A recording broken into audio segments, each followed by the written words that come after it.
one of the things that has made it harder to compromise has been the nationalization of our politics, which kind of lifts things up to this polarized national debate. And one of the things that's been lost in that is the idea that individual members of Congress represent particular places with distinct interests, going back to that earlier discussion we were having around the Madisonian system. And for the past 10 years or so, Congress has banned the practice of members designating spending for particular projects, in part because of some abuses and some corruption that really were a problem that emerged in the aughts.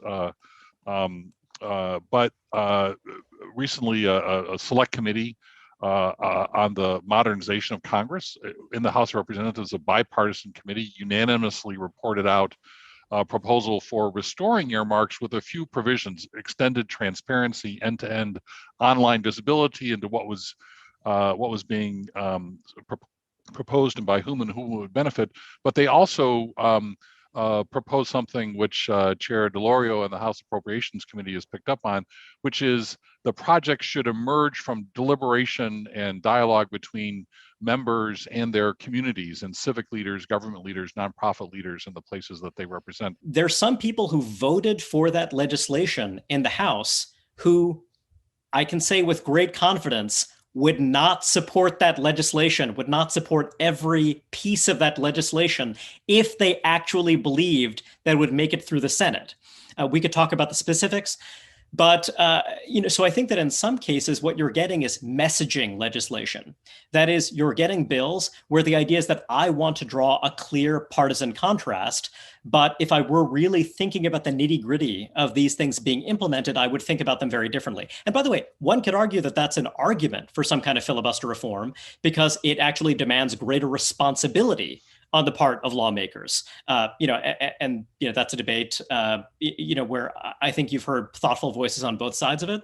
But I think that it's really, really important to keep in mind that in some ways, the conversation that people in the democracy reform space are having, the conversation that a lot of advocates are having, takes for granted that people are voting in an entirely sincere way, without regard for what it might mean to dilute your power as a senator, what it might mean to dilute your ability to block legislation in a way where you don't have to take ownership of actually blocking what might be popular legislation, not with your constituency as a whole, but with your electoral constituency, with your most passionate activist supporters. Mitt Romney has a big child tax credit, child benefit program that he's put out that looks like actual legislating, right? The kind of legislating you would actually do if you were really trying to create cross-party coalitions, right? That is part of it looks good for liberals, right? There's more redistribution. On the other hand, it's kind of a way to stop, the proposals for subsidized child care that Republicans don't like.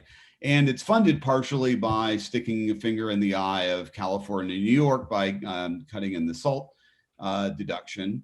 That is the kind of thing that's actual legislating, right? Congress can do that now.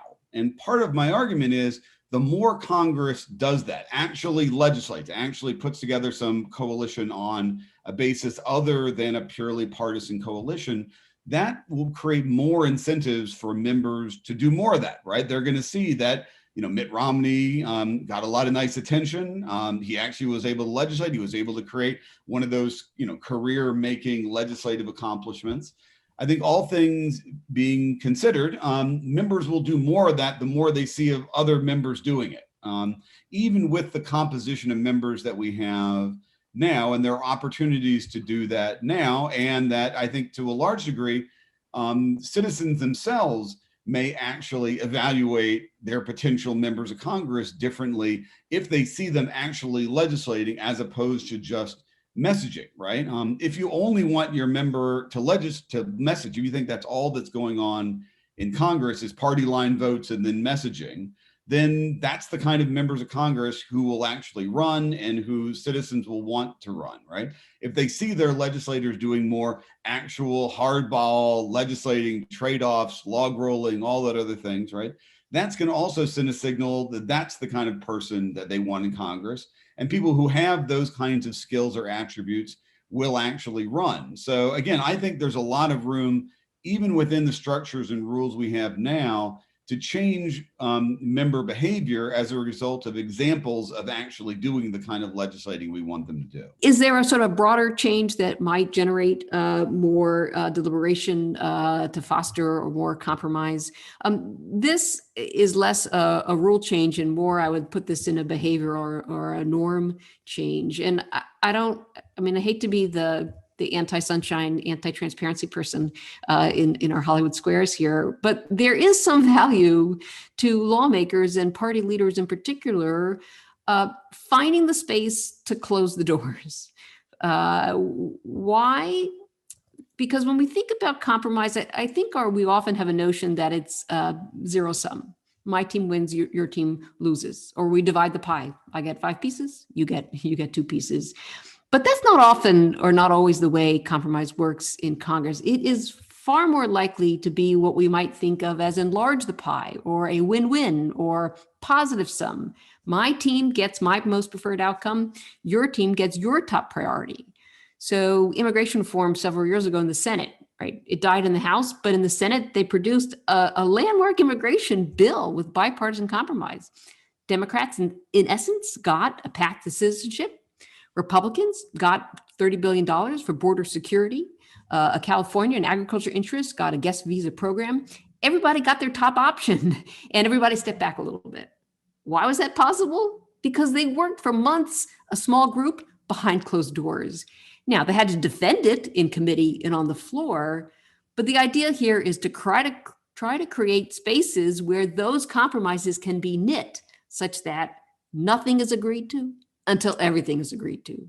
Because otherwise, your party base, when they hear and they see you've agreed to give up X, they don't know you're going to get Y, and suddenly they torpedo the whole deal. So it's a little uncomfortable advertising and promoting something that would reduce transparency.